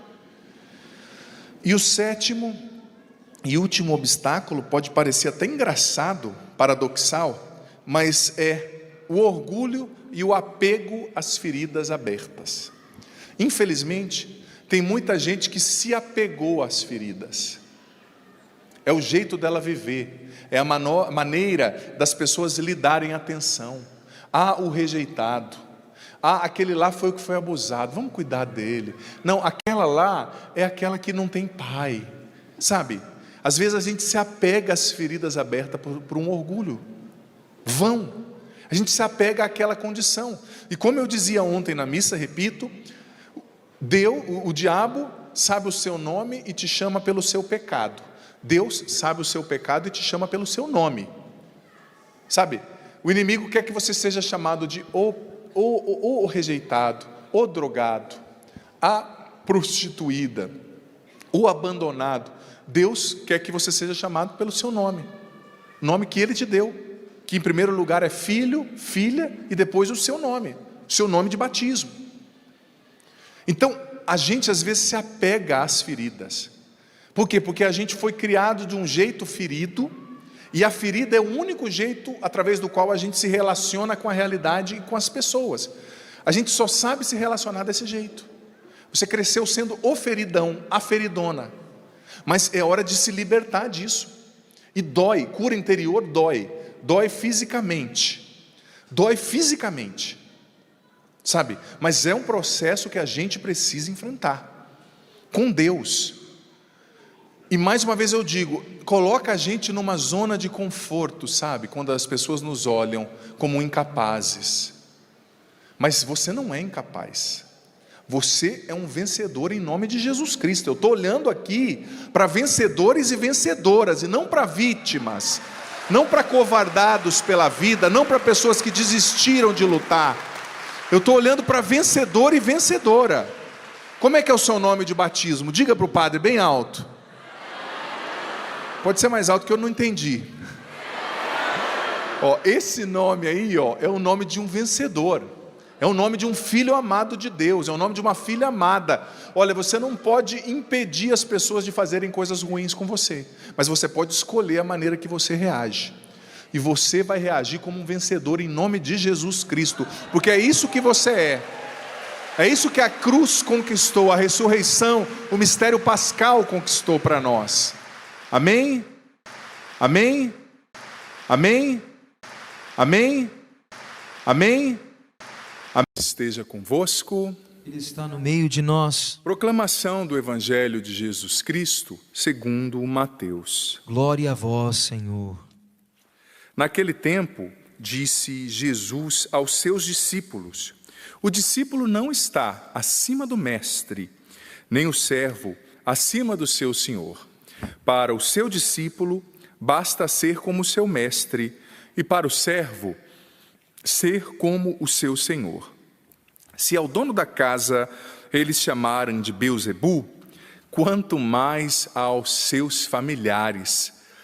Não tenhais medo deles, pois não há nada de encoberto que não seja revelado, e não há nada de escondido que não seja conhecido. O que vos digo na escuridão, dizei-o à luz do dia. O que escutais ao pé do ouvido, proclamai-o sobre os telhados. Não tenhais medo daqueles que matam o corpo, mas não podem matar a alma. Pelo contrário, temei aquele que pode destruir a alma e o corpo no inferno. Não se vendem 2 pardais por algumas moedas? No entanto, nenhum deles cai no chão sem o consentimento do vosso Pai. Quanto a vós, até os cabelos da cabeça estão todos contados. Não tenhais medo, vós valeis muito mais do que muitos pardais. Portanto, todo aquele que se declarar ao meu favor diante dos homens, também eu me declararei em favor dele diante do meu Pai que está nos céus. Aquele, porém, que me negar diante dos homens, também eu o negarei diante do meu Pai que está nos céus. Palavra da salvação. Glória a vós, Senhor. Pelas palavras do Santo Evangelho sejam perdoados os nossos pecados. Amém. Nós podemos cantar um refrão de uma música pedindo o Espírito Santo para preparar o nosso coração, você também em casa. Rogai por nós, Santa Mãe de Deus, para que sejamos dignos das promessas de Cristo. Amém. Que coisa boa, gente. Estamos no 2º dia do acampamento Curados para Amar. Eu estava aqui no comecinho da missa, olhando esse santuário tão belo, né? Tão cheio de vida. E me recordando que esse é o 6º ano que eu prego no acampamento Curados para Amar. Eu tenho 9 de padre, desde o comecinho do meu... Aliás, eu completo 9 de padre daqui a alguns dias, né, 31 de julho. Desde o comecinho do meu ministério, eu comecei a assumir esse acampamento de cura interior, não é? O que me fez muito bem, porque é interessante, Deus tem uma pedagogia. Às vezes, Ele te confia algo, e você tem que estudar sobre aquilo, se aprofundar, mas o maior beneficiado é você. Eu vou falar um pouco disso hoje. Às vezes Deus te pede para fazer algo, mas no fundo, Ele está fazendo algo em você. É o lema de São Bento, ora et labora. Quando você trabalha para Deus, você também precisa deixar Deus trabalhar em você. Eu vou falar bastante sobre isso hoje. E é importante. E você vai perceber que a minha reflexão de hoje vai ser bastante voltada também para quem já caminha na vida de fé e, sobretudo, para os evangelizadores. Eu tenho atendido muitas pessoas como sacerdote. É claro que a pandemia nos privou de alguns contatos físicos, mas a internet também possibilita. Eu tenho um programa semanal pela TV Canção Nova, ou Para Ser Feliz, toda terça-noite, no qual eu escuto as pessoas, eu recebo mensagens, vídeos, eu direciono, e eu tenho percebido aquilo que aquele padre fantástico, que é psicanalista, um padre argentino, me esqueci o nome dele, que escreveu aquele livro O Cansaço dos Bons, né? Ele fala muito sobre o cansaço, sobretudo a síndrome de burnout ou burnout, né? Tem gente que usa a pronúncia francesa, burnout, ou a inglesa, burnout. Aquilo que a síndrome de burnout representa, que é um esgotamento físico, é um esgotamento mental, é um esgotamento emocional. Muitos consagrados, muitos padres, muitos evangelizadores, muitos cantores, muitas pessoas de frente na vida de fé estão experimentando, vivendo esse esgotamento. Gente, isso é tão perigoso, a gente não tem noção. É um dos males do século 21, é um dos males do nosso tempo, o ativismo. Eu tenho refletido tanto, eu estou louvando tanto a Deus por essa pandemia, sou honesto em dizer, porque essa pandemia, que é ardilosa, assim, atroz em vários sentidos, que se interpõe entre nós e a realização de muitos projetos, sonhos talvez, mas ela é danosa em alguns sentidos, mas para mim e para muitos de nós ela pode ser muito proveitosa. porque ela está fazendo a gente parar, refletir, entender o que verdadeiramente vale a pena. Gente, eu conheço muitas pessoas que estão cansadas, gente boa, como o padre escreveu, esse padre, não é psicanalista não, desculpa, psicoterapeuta, eu confundi, que é a linha do Viktor Frankl, né? Esse padre argentino, ele escreveu um livro chamado O Cansaço dos Bons, que ele fala justamente do esgotamento que os padres, que os evangelizadores estão enfrentando. Talvez você que me acompanha agora, talvez você que me assiste, é um evangelizador. Deixa eu falar com você aqui mais diretamente. Talvez você é um evangelizador, é alguém que está na frente, está evangelizando, você talvez pertence a uma nova comunidade, talvez você é alguém que coordena alguma atividade na igreja ou em outra esfera social, política, econômica. Talvez você é um padre, é um senhor bispo, é uma religiosa, uma freira. Talvez você é um missionário, mas que perdeu o sentido da tua vocação, perdeu o sentido da tua fé, perdeu o sentido do que você faz. Quero falar com você hoje, é com você mesmo. Com todo o respeito, eu quero englobar quem está chegando agora na fé, claro, mas eu quero falar com você, que já está na caminhada. Porque eu vou dizer para você, existem perigos que são muito sorrateiros, muito pequenos. Existe uma palavra do livro de Reis, que o povo estava preocupado porque as colheitas estavam se perdendo. E Deus disse para o povo através do profeta, fica esperto com as pequenas raposas, porque são as pequenas raposas que vocês deixam entrar que estão comendo toda a plantação. As pequenas raposas que entram na nossa mentalidade, as pequenas raposas que entram na nossa mente, as pequenas raposas que entram na nossa rotina, a cabeça da gente não para, esse ativismo. Gente, isso prejudica demais com o tempo. Quando a gente perceber, a gente já está num esgotamento que a gente não consegue mais rezar, a gente não consegue refletir, a gente não consegue entender o que de fato Deus quer de nós e a gente perde a fé, perde a vocação, perde a esperança. E Santo Tomás de Aquino dizia no livro 2, seção 2 da Suma Teológica, que a esperança é o que nos liga diretamente a Deus e que nos faz vivos. Se nós perdermos a esperança, a gente perde a vida, perde a razão de estar vivo. Eu vou falar um pouco sobre isso, porque São Bento dizia, ora et labora, trabalhe sim, mas reze. Trabalhe sim, mas deixa Deus trabalhar em você também. Enfim, antes de falar disso, quero começar com o Evangelho. Você viu que no Evangelho, Jesus por 3 vezes nos dá a seguinte ordem, não tenhais medo. Versículo 26a, 28a e 31a. Não tenhais medo. Primeiro, não tenha medo de quem te persegue e não te entende. Não tenha medo dos que matam o corpo, mas não podem matar a alma. E temei profundamente os que podem matar a alma e destruir o corpo na salvação.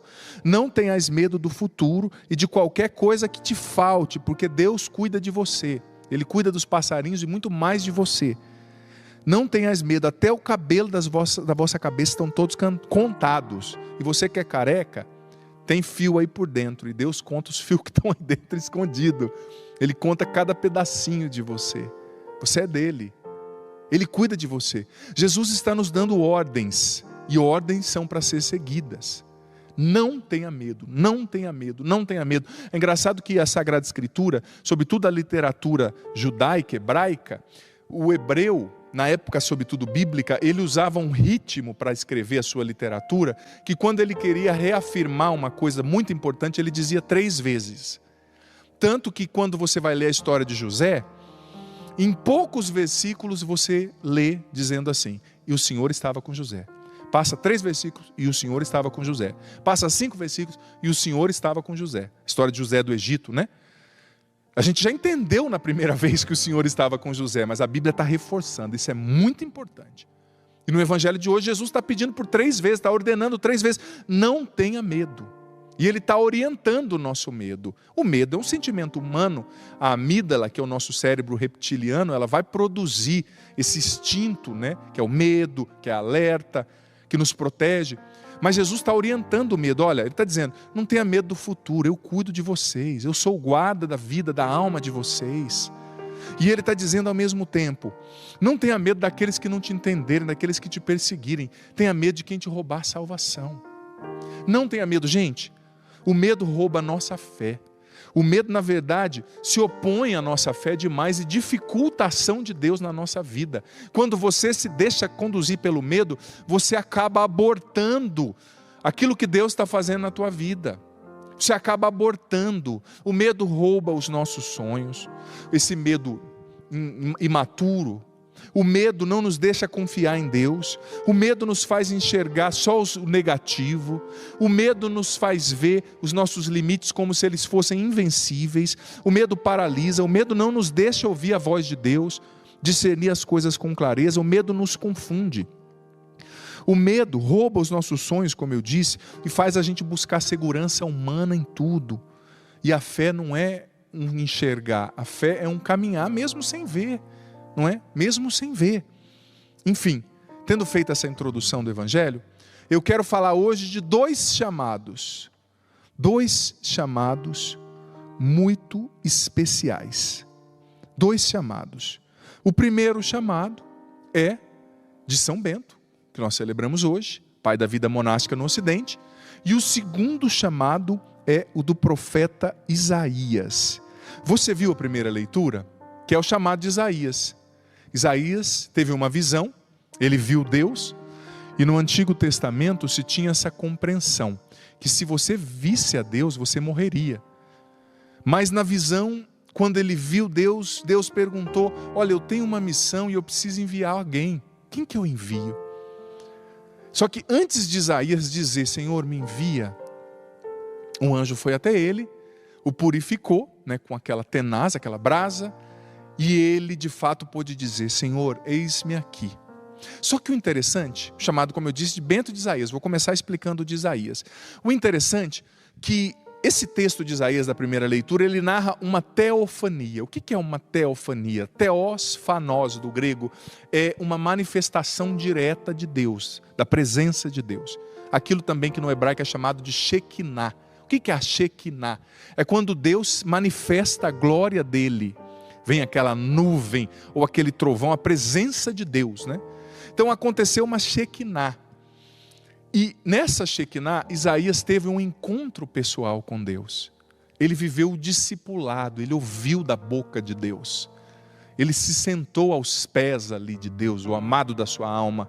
Ele foi purificado pela palavra de Deus, porque a palavra, Jesus disse no Evangelho de João, vós estáis limpos pela palavra que eu vos tenho dito. A palavra é um líquido fortíssimo que tira as impurezas da nossa alma, fazendo uma analogia. A palavra de Deus limpa a nossa alma, a nossa mente, nossa história ferida. Então, Isaías teve um momento forte de discipulado. O que é discipulado? Olha só, vou caminhar aqui para o sacrário. Os cinegrafistas vão me acompanhando. O que é o discipulado? Estou vindo para cá. Olha só, gente, que sacrário lindo que a gente tem aqui na Canção Nova. Esse santuário é belíssimo, é fantástico. Olha só. Fazia muito tempo que eu não podia me ajoelhar por causa de uma cirurgia, agora estou voltando aos poucos. O que é o discipulado? Olha só, o sacrário, que aqui representa, é feito como a sarça ardente, uma representação da sarça ardente, porque Deus estava no seio da sarça ardente, e aqui dentro da sarça está Jesus vivo na Eucaristia. O discipulado é você estar aos pés do Senhor, é você gastar tempo, é você ter um encontro pessoal com Ele, é você, com todo respeito, Jesus, reclinar sua cabeça assim, no peito do Senhor, é você ouvir a palavra. Isaías viveu um profundo discipulado, ele esteve com Deus, ele recebeu essa manifestação da Shekinah, da glória de Deus. Ele esteve com Deus. E do discipulado de Isaías nasceu o seu apostolado. Veja bem, vou voltando para lá. São coisas distintas. Uma coisa é o discipulado, outra coisa é o apostolado. Só pode ser apóstolo quem antes é discípulo. E só pode continuar sendo apóstolo quem renova o discipulado a cada dia. A Shekinah, a glória de Deus se manifestou. Isaías teve aquele encontro pessoal com Deus, recebeu o Espírito Santo. E ali, depois daquilo, ele foi capaz de dizer, eis-me aqui, envia-me, Senhor, e ele foi enviado. Então ele viveu o discipulado. E ele continuou tendo encontros com Deus, nos quais Deus falava com ele, uns mais fortes, outros mais discretos, mas o discipulado é a alma de todo apostolado. Você que é consagrado, que é membro de nova comunidade, está me entendendo muito bem. Você que caminha na igreja, o discipulado é a alma do apostolado. Ninguém pode ser apóstolo, enviado, se antes não for discípulo. E ninguém pode continuar sendo apóstolo se não renova a cada dia a experiência do discipulado, do estar com o Senhor. E São Bento também, outro chamado. O primeiro chamado, a primeira vocação que eu falei foi a de Isaías, a segunda é a de São Bento. São Bento também tinha 20 anos, um homem rico, com heranças, bonito, inteligente, sentiu o chamado de Deus, largou tudo, gente, foi morar numa gruta. Começou a vida monástica em oração, em silêncio, disciplina, vida regrada. E a fama dele foi se espalhando, logo discípulos vieram e quiseram morar com ele, ele escreveu a regra e começaram um mosteiro. Muitos milagres São Bento fez. Deus deu a ele, Deus fez através dele, obviamente, Deus deu a ele um grande poder na oração, milagres aconteciam, exorcismos, libertações, mas, como o próprio São Bento o ensinou, ora et labora. Os monges têm uma regra de vida muito intensa, você sabe, eles acordam cedo para trabalhar, mas eles têm os horários da oração. Eles equilibram contemplação e ação. Eles trabalham muito, mas eles rezam. E ninguém, gente, pode ser um apóstolo se não vive a experiência do discipulado. E quantos de nós estamos cansados? Porque, infelizmente, nós temos perdido a experiência do discipulado. Quantos de nós? Olha, nós devemos aceitar em nós, na nossa história, o que Deus está fazendo através de nós. Por quê? Porque às vezes a gente se torna um funcionário do sagrado, como certa vez disse o Papa Francisco. O padre, o consagrado, você que trabalha na igreja, o ministro, o pregador, você de nova comunidade, mas você cristão. Eu preciso na igreja trabalhar. Olha, Deus não quer que você trabalhe só para Ele, porque, me perdoe a sinceridade, Deus não precisa do seu trabalho. Ele não vai ser menos Deus se você deixar de servir. Mas o trabalho é importante? Sim, claro. O trabalho precisa ser santificado, como nos ensinou São José Maria Escrivá, no caminho. Mas o trabalho cristão só tem sentido quando, através do trabalho, você deixa Deus trabalhar em você. E se esse trabalho te leva para Deus e não te tira de Deus. O trabalho cristão, mais uma vez eu digo, ele tem sentido se através do trabalho você deixa Deus trabalhar você. Porque veja bem, Deus quer trabalhar em você. Quanta gente, que nada em graça. Até os irmãos que trabalham aqui na Canção Nova, quando eu atendo, eu falo, olha filho, saiba que você trabalha num lugar sagrado. Você também precisa beber as bênçãos desse lugar. Eu digo para você, nem todo mundo, esses cinegrafistas aqui maravilhosos, eles não são consagrados da Canção Nova. Acho que hoje não tem nenhum consagrado, né? Então, Elias não tem, são todos colaboradores. O Lucas, que está no áudio, que é filho do diácono Nelson Correia também, mas estão também aqui e precisam beber dessa graça. Todos nós, beber. Sabe, gente, porque eu vou dizer, os dias são maus, os tempos são difíceis, existe muita maldade por aí, existe muita inveja, muita ganância, muita corrupção, existe. Pecado, mistério da iniquidade, parágrafo 675 do Catecismo, está lá. Mas se você se alimenta da fonte que é Deus, se você bebe da graça, você não vai, desfalecer no caminho. Agora veja bem, o nosso discipulado consiste em estar com o Senhor, em descansar no Senhor, em conhecer o Senhor. Muita gente se cansa profundamente, se perde na fé, perde a própria vocação, perde o foco, porque, como eu disse, se torna um funcionário do sagrado. A gente precisa deixar Deus trabalhar na gente. Olha, você que leva a evangelização e a fé, saiba disso. Você precisa experimentar o que você leva. Talvez você, evangelizador, você que já tem uma caminhada de fé, você está levando libertação para tanta gente, mas saiba que Deus quer fazer você experimentar essa libertação, experienciar a libertação desse vício que você não consegue vencer, a libertação dessa depressão. Deus vai te libertar sim, mas você tem que viver, senão não tem sentido você pregar. Você que aconselha as pessoas a confiar na divina providência, você precisa confiar na divina providência. Você precisa deixar o cuidado de Deus te surpreender, a graça de Deus te conduzir. Esse tempo de pandemia deve servir para a gente fazer mais silêncio, para a gente perceber as coisas. Não se agite, calma. Escuta a vida, escuta Deus. Tem gente que está à beira de um surto por causa do ativismo e não para perceber. Aí o que eu tenho que fazer? Você não tem que fazer nada. Deixa Deus te amar, deixa Deus cuidar de você. Mesmo na pandemia tem gente que não para. E o problema com as redes sociais é que mesmo na pandemia a gente continua em atividade. Eu vi uma pesquisa que me chamou tanta atenção. Olha, eu vi uma pesquisa... que segundo a Universidade da Califórnia, de San Diego, por exemplo, ela concluiu que os americanos produzem mais de 120 mil palavras e 40 gigas de dados na internet a cada 12 horas. 120 mil palavras, cada americano.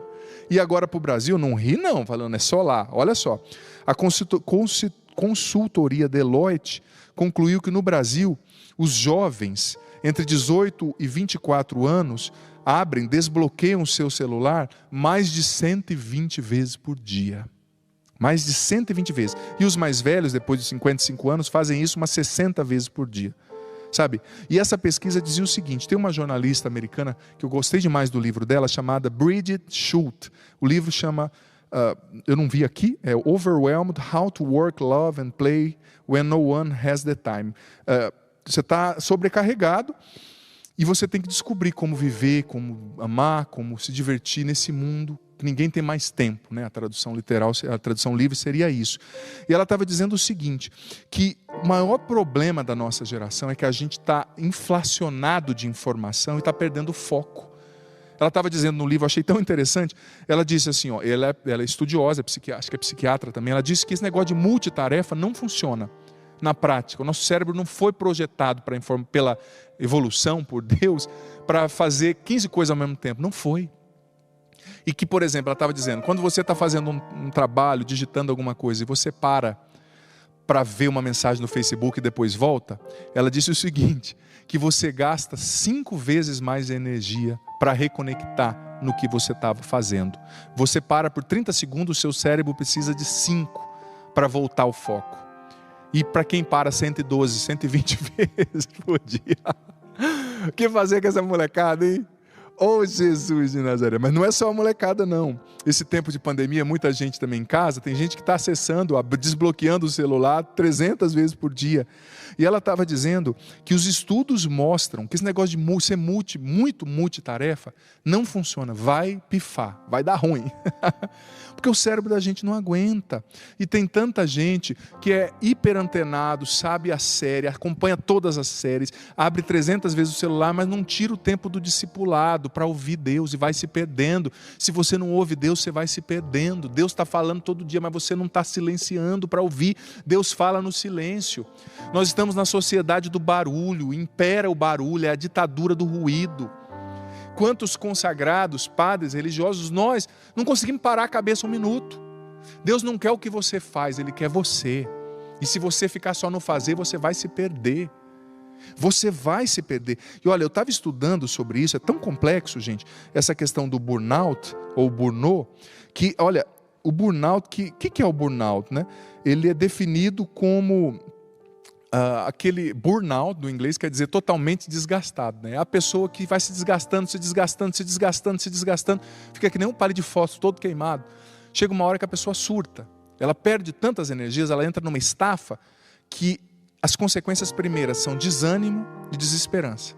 Depois pode gerar ansiedade, depressão e até suicídio, se não for bem acompanhado.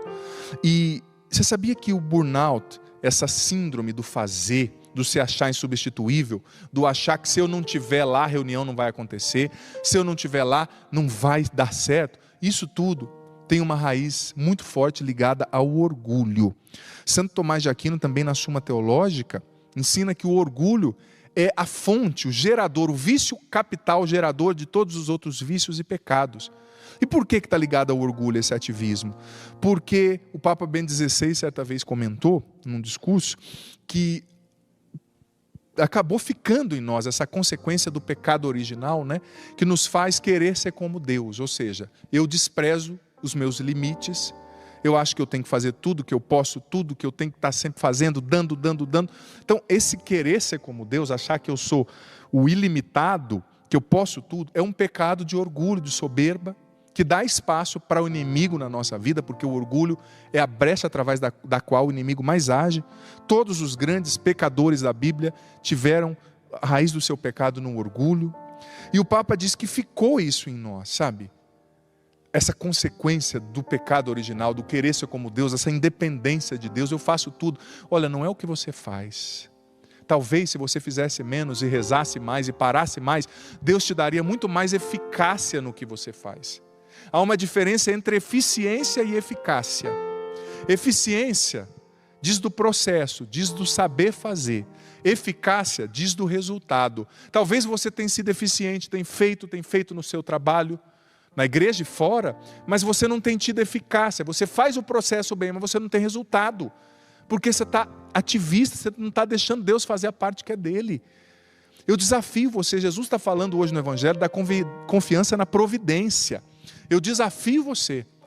Você que vai casar e não tem casa, você que precisa comprar uma coisa, você que precisa pagar uma conta, eu desafio você a nessa missa, eu vou dar espaço para isso, você fazer uma oração pedindo: Jesus, entra com a tua providência, o Senhor cuida de mim, eu preciso de ajuda, socorro, Jesus. Tenho certeza que você falar isso, Ele vai agir, tenho certeza. Eu desafio você nessa missa a fazer uma experiência com a providência, porque parece muito conceitual, né? É a providência de Deus. Não, a providência é a ação de Deus encarnada na tua vida, cuidando de você, dando, tirando, acrescentando, te fazendo enxergar, sabe? Ele cuida de você, Ele é o teu guarda. Mas olha só, esse burnout, ou burnout, ele é tão sério, gente. Segundo o The New York Times, 20% da população mundial que trabalha ativamente tem esse problema, desenvolve esse problema. Certa vez eu atendi uma pessoa em São Paulo, que tinha esse... Ela não percebeu, porque a maioria das pessoas demora para perceber que está no meio do furacão, né? O burnout é uma doença já desde 1974, já descoberta, né? O psicólogo americano, 1970, aliás, Herbert Frauenberger, que descobriu, mas a pessoa demora para descobrir, às vezes a pessoa está no meio do negócio, né? Eu atendi uma moça de 32 anos em São Paulo, uma mulher. Ela trabalhava numa empresa e ela trabalhava tanto, ela chegava a trabalhar 14 horas por dia. Muitas vezes no mundo empresarial tem aquela premissa, né? Você não pode dizer não para crescer na empresa. E ela foi nessa. Foi fazendo, e levava o serviço para casa, e levava a mensagem do chefe. Chegou um ponto que ela ficou tão estressada, era uma menina boa, ela ficou tão desesperada que ela começou a tomar no café da manhã suco de maracujá com vodka no café da manhã, você acredita? Para aguentar o dia. E começou a desenvolver o alcoolismo. E começou a tremer. Graças a Deus, a tempo ela percebeu, a gente trabalhou e ela conseguiu também, com ajuda técnica, né, psicológica, perceber isso e mudar o rumo. Mas, gente, a gente precisa redimensionar a nossa vida, porque a gente está gastando a vida toda para ganhar dinheiro, depois a gente tem que gastar o dinheiro para recuperar a saúde, né, a vida, e não volta mais. A gente precisa estar mais na presença de Deus, mais aos pés do Senhor, sabe? Você precisa estar mais aos pés do Senhor para Ele te curar. Ele quer trabalhar na tua história. Ele quer levar você hoje, pegar você no colo como ovelha ferida e curar você. Ele sabe o que você tem passado, Ele sabe os seus desafios. E é claro que o mundo da gente é exigente, o mundo de hoje. Muitas pessoas têm que trabalhar em 2 trabalhos. Depois da Revolução Industrial, a chapa ferveu, né? Porque antes disso, o trabalho dependia muito das condições climáticas. Trabalhava quando fazia sol, quando não chovia todo mundo descansava. Depois da Revolução Industrial, você começou a ganhar à medida que você produzia. Então, mais produção, mais horas, mais dinheiro no bolso. A gente entrou nesse ritmo frenético. E depois de 1960, com o ingresso mesmo das mulheres no mercado de trabalho, as mulheres, muitas começaram a trabalhar, mas nem todas têm condição de pagar uma secretária. Então, elas trabalham fora, mas limpam a casa, fazem comida, cuidam dos filhos. Esse acúmulo de coisa, né? Sabe, tanta coisa a gente vai se perdendo. É muito bonito, sim, ser uma pessoa realizadora. Mas eu sinto que Jesus está chamando eu e você a sermos pessoas que vivem o discipulado. E veja bem, o Padre Jonas nos ensina muito na Canção Nova, que a gente precisa Todo mundo precisa ter um encontro pessoal com Jesus, não é? É a alma do apostolado, o encontro pessoal com Jesus. Eu preciso sentir o chamado dele, eu preciso viver essa experiência de intimidade com ele. Mas veja bem, essa experiência do encontro pessoal com Jesus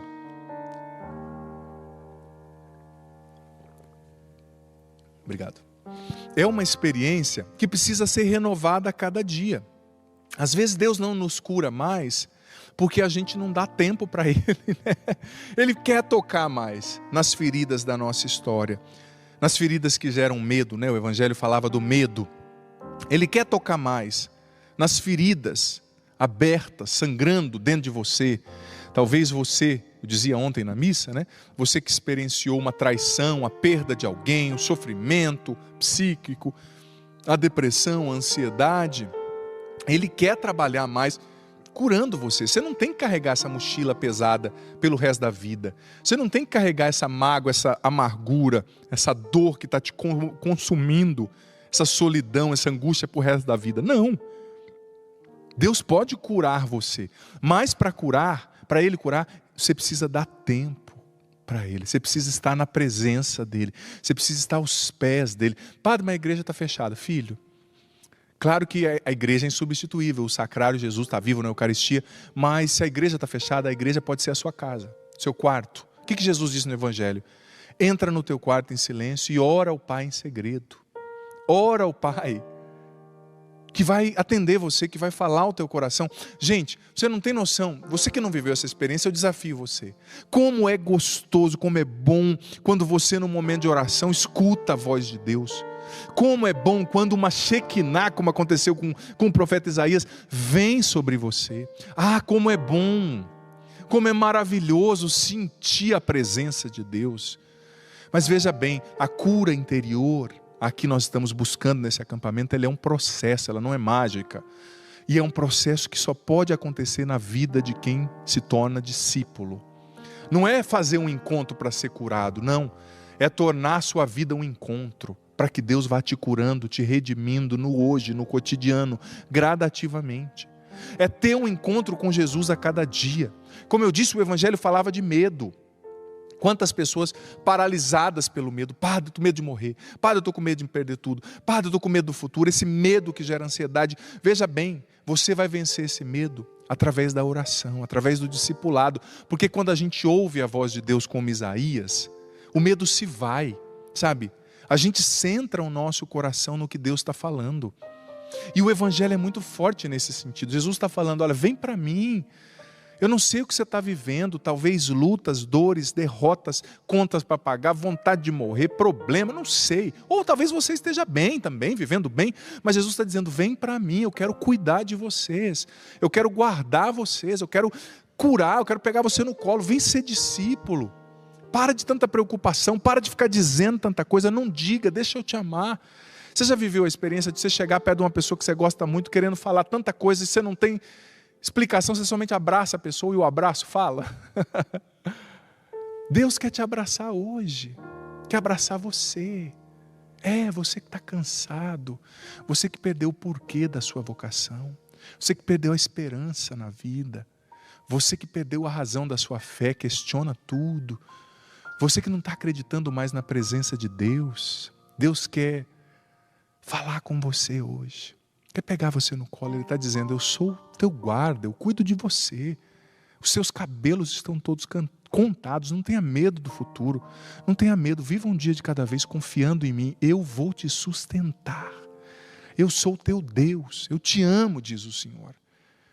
O Senhor está chamando você a sentar no colo dele, aos pés dele. Olha, eu estava vendo a estatística, os padres e os religiosos estão entre aqueles que têm mais estresse e mais burnout do que policial, gente. Do que motorista de ônibus, pra você ter noção. A gente precisa usufruir da graça que a gente entrega, porque senão não tem sentido a gente estar aqui. Enfim, eu quero agora que nesse momentinho de silêncio, você vai ouvindo os acordes do teclado, tão bonitos. Eu vou te dar um minutinho de silêncio para você falar com Deus. Antes do padre rezar, do padre cantar, ele quer ouvir você. Deus quer ouvir você. Eu vou te dar esse 1 minuto, no máximo 1 minuto. Cinegrafistas como ontem vão procurar uma imagem bonita de Jesus crucificado, do Pai das Misericórdias, para te ajudar a rezar. E eu convido você mesmo, é você. Ai, padre, eu não sou uma pessoa de fé. Ai, padre, eu sou um pecador. Para Deus você não é pecador, você é filho. E Ele é Pai, acabou. Eu desafio você a pedir para Ele ajuda nessa situação, o cuidado, que Ele vai te surpreender. Eu vou te dar esse tempo para você falar com o Senhor. Não tenha vergonha, não tenha medo. Com as suas palavras, fale com o Senhor agora. Com o Senhor agora. Com o Senhor agora. Com o Senhor agora. Com o Senhor.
Cada día que amanece veo tu luz brillar.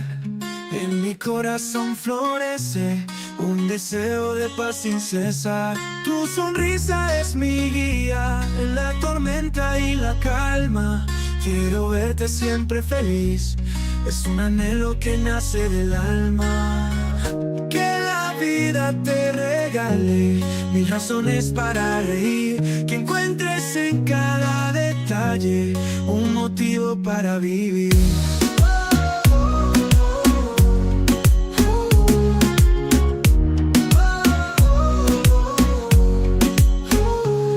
En los días grises y oscuros quiero ser tu rayo de sol que ilumina tu